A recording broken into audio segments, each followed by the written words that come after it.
week 11. There's only one more week to go after this. I can't believe I've made it this far.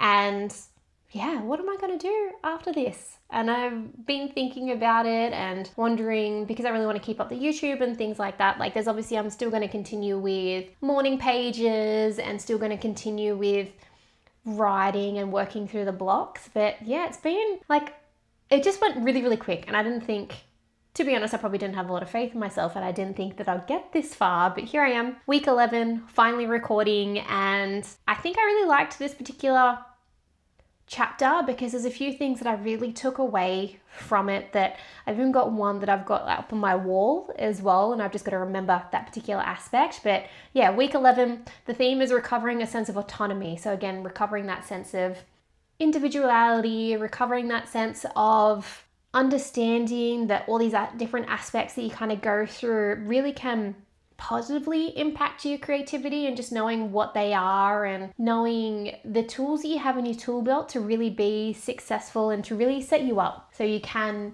be creative long term and not just have that short term bouts of, for me, like for writing or things like that. Like I'm really just looking for something sustainable that I can keep up, because again, this is a goal, it's a dream of mine, and I don't want to give it up, and I just want to make sure that I can continue to work through these blocks. And that's what I really liked about this particular chapter. So it goes through a few different aspects, so around acceptance, success, the zen of sports, and then building your artist altar.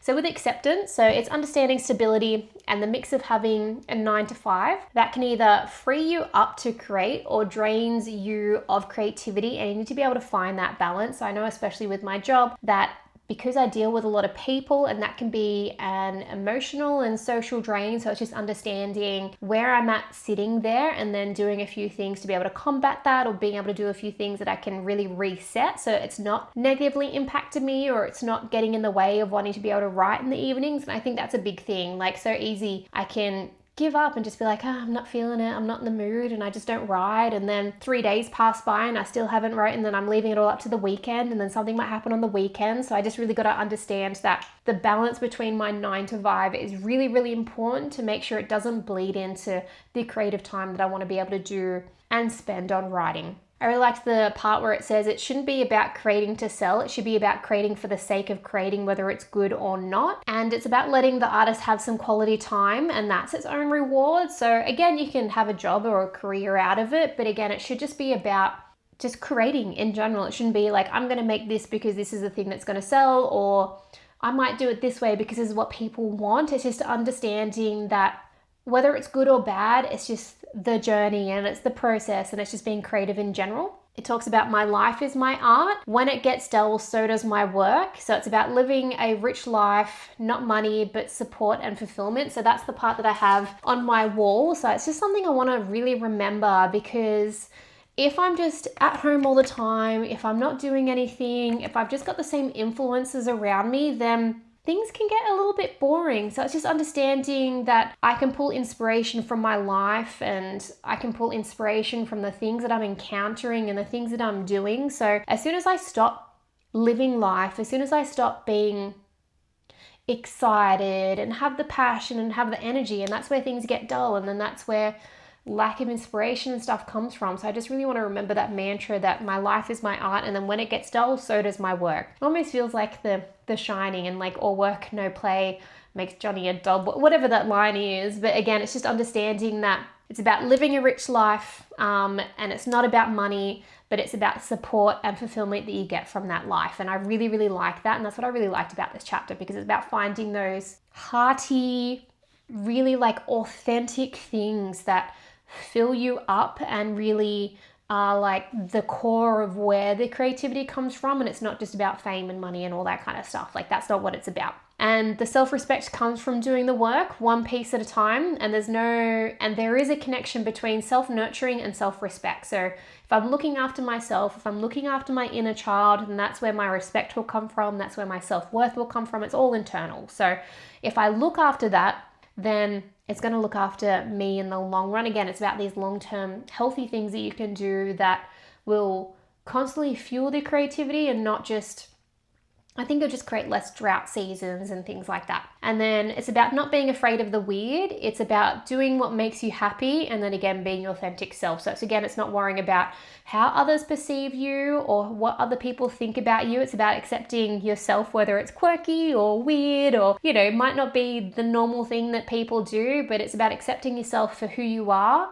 And then that's where your art comes from. It comes from the acceptance and the self-worth and the self-respect. Like, that's how you can be creative, and that's how you can do the thing that you want to do, like, long term, and not just have these short term like bouts of creativity or bouts of like art or whatever it is. It's as long as you accept yourself, then the art and everything will flow from there.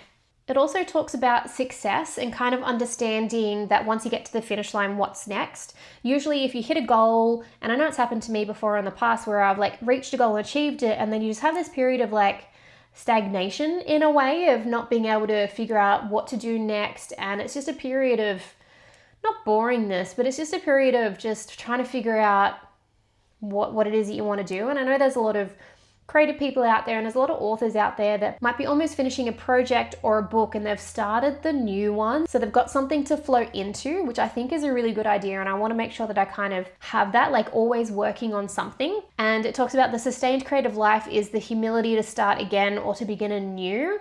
So it's just once you finish that thing, it's being okay to start from square one again, like starting from fresh. Like, you can't be an expert in everything. And I think that's always something to be conscious of, because just say you write a book and then you finish that book and you want to create a new storyline, or you want to create new chapters, you want to create new characters, whatever it is. It's about not being afraid of that and not letting the ego get in the way of that, which I think is a really, really big thing. And understanding that although you might feel bad, or maybe, I don't know, maybe it's just like an ego thing of just being like, it's okay, I can start anew, I can start fresh again.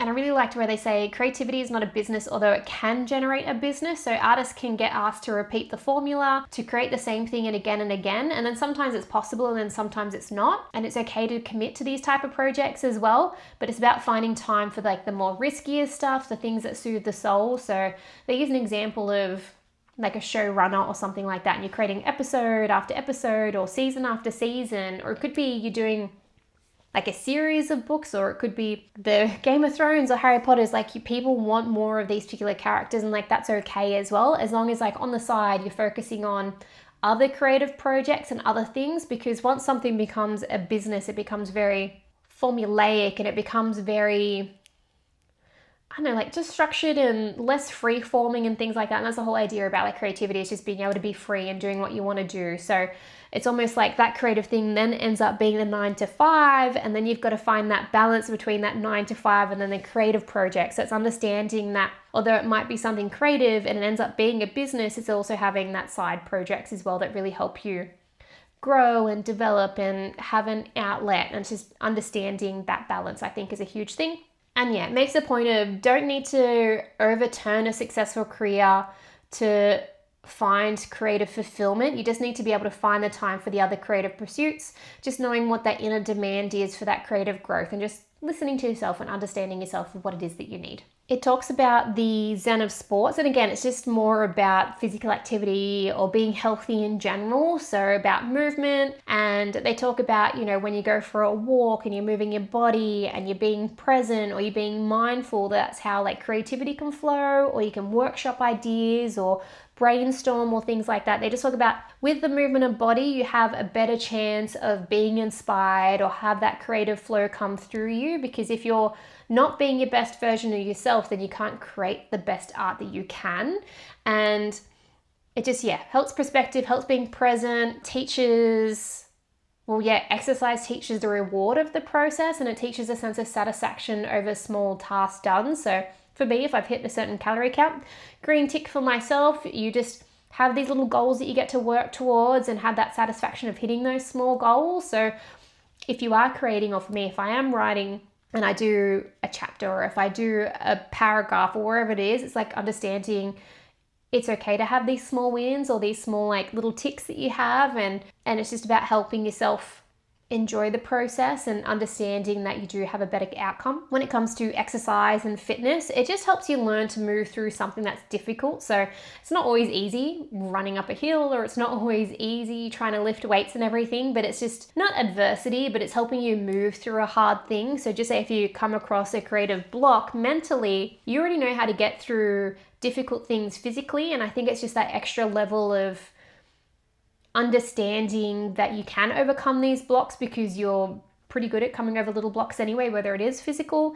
And it talks about exercise is the act of bringing in play or realizing in action. So, exercise can be fun. You can go dancing, whatever it is, and you can actually bring these small aspects of play and joy into it. It doesn't have to be boring, or it doesn't have to be like very process driven and things like that. You can make it fun, and again, with fun and with acts of play, help create a sense of safe space to like create or workshop ideas or things like that. So it seems simple, but I think it's super important. It's always something I'm striving to be better at and striving for my health and things like that. So if I can be the best version of myself, then I can create the best versions of things out of my brain, or I can have the best sense of creativity or things like that. So just understanding that the movement and flow are kind of like hand in hand in a way. And the chapter ends off with building your artist altar. So it's about creating personal creative rituals, and whether it's a room, a corner, surrounding yourself with toys that make you happy, or little visual things, or like tactile things, like they talk about having like little rocks, or whether it's burning incense or a candle or dancing, whatever it is, it's about having a sense of physical and tactile like techniques to help create a space for yourself. And they say, the things can be silly or they can be small, but it's just a way to feed the inner child, because again, it's very visually stimulating having that surrounding you and having that space. And whether you can't go outside, then at least you have a space that can be inspiring. And I think that's why they have a whole bunch of stuff in the previous chapters talking about creating murals and visual representations and things, because obviously it's more visual, but then if you have like a collage or a mural, they can,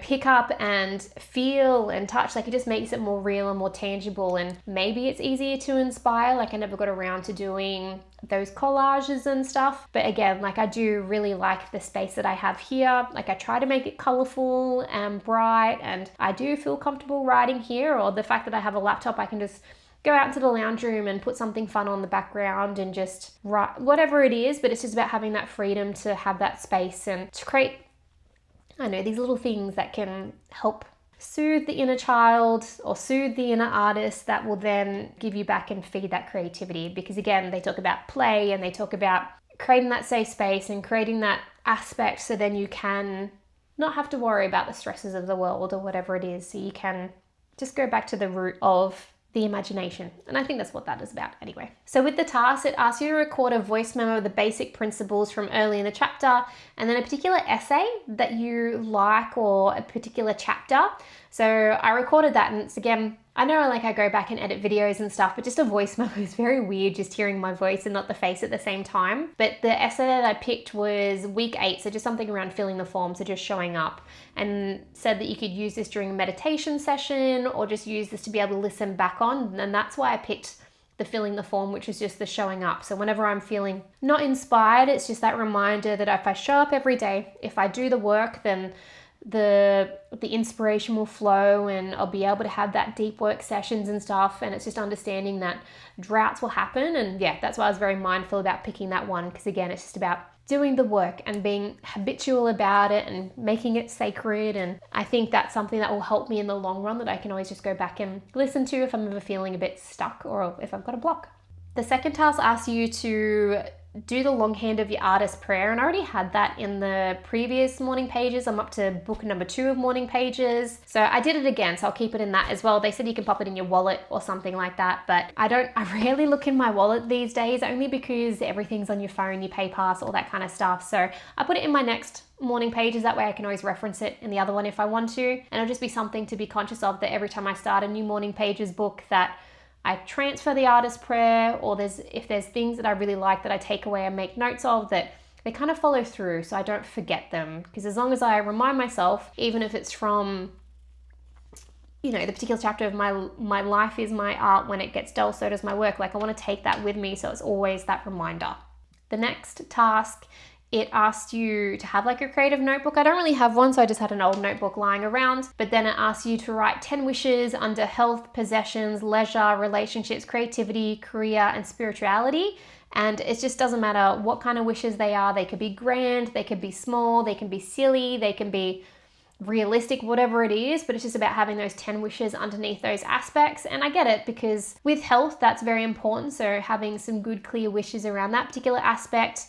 Even with possessions, like, do I need anything? Do I want anything? And I'm pretty lucky and pretty thankful that if I do need something, I can buy it. But again, it's just understanding. And then leisure, so whether it's around my artist dates, relationships that we're strong and healthy, you know, that we retire together, creativity, that it always flows, career, that, you know, I get to focus on my goal one day or focus on my dream one day. And then spirituality as well. So I think that just comes from within, and just understanding that self-worth can be like a sense of spirituality. For number 4, it asks you to actually go back to week 4 and if there have been any changes from creating some honest changes. So a few things I wrote down was, don't worry about looking bad, keep working and showing up, and then understand that creativity ebbs and flows. It's not always going to be constant, but understanding that it can go up and down, but it's just about showing up and doing the work. For number 5, you list 5 ways that you'll change as you continue. So I want to make sure I continue to do my artist date and to have that play aspect in my life.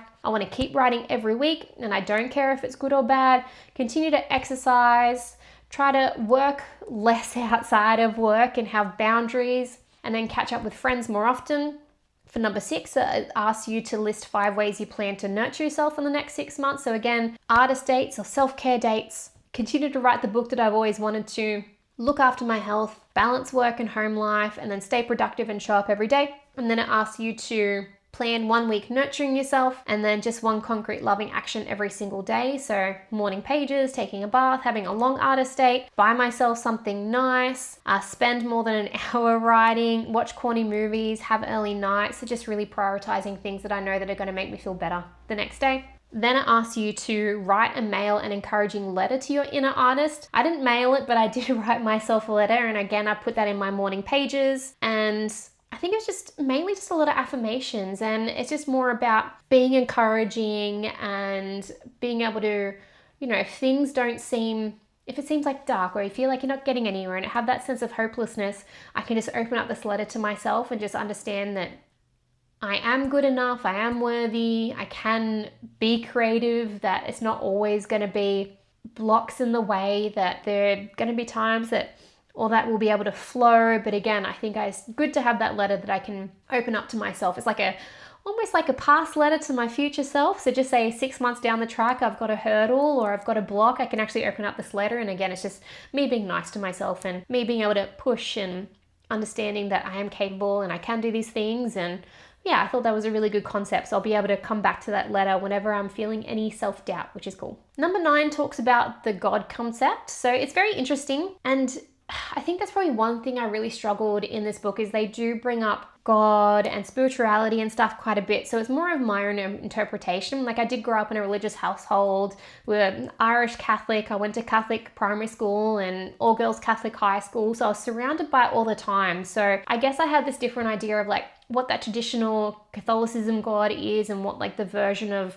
this higher power, or like I call it like the creative creator, like whatever it is that I guess touches that sense of inspiration for you, that sometimes that you don't have control over the creative flow, or you know when you get inspired by these outside influences, you have no idea where it comes from. It's just understanding where that comes from. And I think of it more of like a self-driving creative force. I mean, it could be external, but I think just the practice of being present and looking after myself just has that long-term benefit. So yeah, when it comes to the God concept and all the things about that it has in the artist way, I think that's probably the one thing that I struggled with most, of trying to find my own version of what resonates with me. Because again, the traditional concept of it all was just something that was just not forced upon me in like childhood and stuff, but I've just been surrounded by it so much that it's not it doesn't feel inspiring to me. It just feels like studious and just something in a book. So again, it's just what I take away from it and what I need from it. And I think that's the whole idea about the Artist Way anyway, is you take the aspects that do resonate with you, you take away the tools that will work for you. It might not be everything, but I think just, some of those practices are really, really beneficial. And then for number 10, this lists examples of personal synchronicity that will nurture a creative force. So again, like the morning pages is definitely something I'm going to be taking away, because when it comes to my journaling, it was just, sometimes I'll just be lazy and do a page. So this really forces you to like work through concepts, or just really helps you like explore something without having boundaries, which is what I really like. Really being proactive about my self-care and being mindful, making sure I do have my artist dates, like being playful, I think is a big thing, because being adults, we have responsibility and it's really, really easy to just fall back into that particular pathway. But having moments to be able to explore and be fun and be curious, I think that's super important going forward, because you're never too old to be playful, I don't think. And then communicating how I feel in my relationship and what I need. Don't let work take over. Continue to practice presence with photography. I really enjoy that aspect, and I want to make sure I'm picking it up more than once every 3 weeks. Like I really want to make it, if I can, weekly, but if not, every fortnight, just doing something to do with photography, because I really love it and I really like that particular aspect. I know film can be quite expensive, but I just really like it, trying to find a frame to take over, just like snapshot a point in time. And I just really want to make sure I'm continuing with that. Just continuing to write and show up every day. Reading through my morning pages still as well, I think is a really good practice, because then I can go back and debrief or reflect on things that I've wrote. And then just continuing with healthy habits and exercise as well. Like all those things will help me with any kind of like synchronicity that will nurture that creative force that I have. Like if I'm doing all these things throughout my whole entire week, then there shouldn't be any issues with blocks or things like that. Like I'm doing literally everything I can. And then it just comes down to, I think, willingness at the end of the day. If I can't write and I'm doing all these things, then there's like a deeper issue I think I'd have to explore. All right, so for the check-in, morning pages, I did 5 out of 7. It was a really busy week and I prioritized sleep, and I just got to make sure that I do that. I'm a very sleepy person sometimes, or sometimes I can't sleep or fall asleep. So I just got to make sure if I can sleep in sometimes, I allow myself and don't feel that guilt. And then, skipping the morning pages just has to happen sometimes. I can do evening pages, but again, sometimes I just need to go to bed early or wake up a little bit late, and that's okay. It asks, have you recommended it to anyone? So yes, I always recommend journaling to anybody that needs help self-reflecting, or if they're going through something. It doesn't work for everybody, but it works for me. And I've talked about the Artist Way to people, especially at work, and I've talked about morning pages and journaling, be able to workshop ideas. And if anyone will listen, I will tell them about it, but I think it's a really good practice. With the artist date, I actually went to a local arts and crafts little market, which was really, really cute, and I just enjoyed it. It was nice. I know last week in the Artist Way, I really talked about needing to leave the house and going out, and I did this time, which was good. I wasn't out for a long time. It was election day, and had to vote in the morning and stuff, but I did spend a few hours at the markets, which was nice. And I got a nice juice, and I got some like little rings for myself, and I got Drew a cookie, and I got Archie some treats, and I got some like eucalyptus for the home. So it was kind of like thoughtful, or not thoughtful, but I had like intention of like what it was that I was buying, and wanted to get a little something for everybody. And I just really liked it. It was nice. It was being present. Took a few photos. It was just good to get out of the house, and I really got to do it more often. There's a lot of local markets, and I just got to remember that even if it's for an hour or 2 hours, just popping out, doing something different, people watching, or seeing what kind of stalls, or seeing what people create. Like, it's just nice being able to get out and about. And I just want to make sure that with the artist date, like if I can every fortnight as well, just getting out. But I think, it's a really good practice to be able to go out and explore and just do something different. Did I experience any synchronicity this week? It didn't really feel like it. I did a bit of writing during my morning pages, but outside of that, I didn't really feel overly productive during the week. And again, it's just knowing that sometimes that will happen. But with the evenings, I was just tired and just needed a lot of relaxation. Like, work was very draining, and I think that's probably one of the issues. Like, it was draining on the energy, like my motivation was really low. So it's okay to have that sometimes. I just got to make sure it doesn't happen like every week. So every now and then's okay, especially if I'm prioritizing self-care, because that's going to have a better long-term benefit than not doing that. So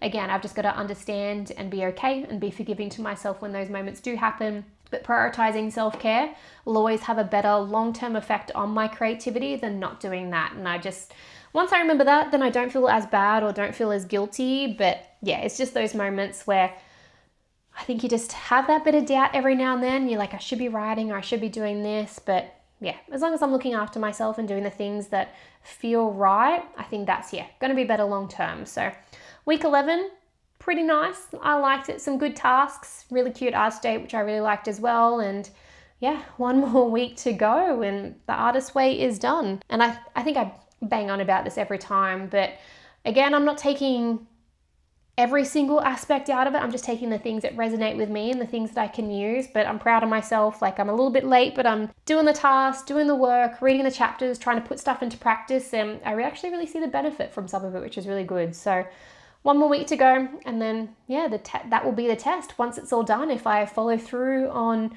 all the things that I've learned and all the things that I'm doing, and the biggest test of the follow through would be whether I write a book or not. So yeah, we'll see what happens.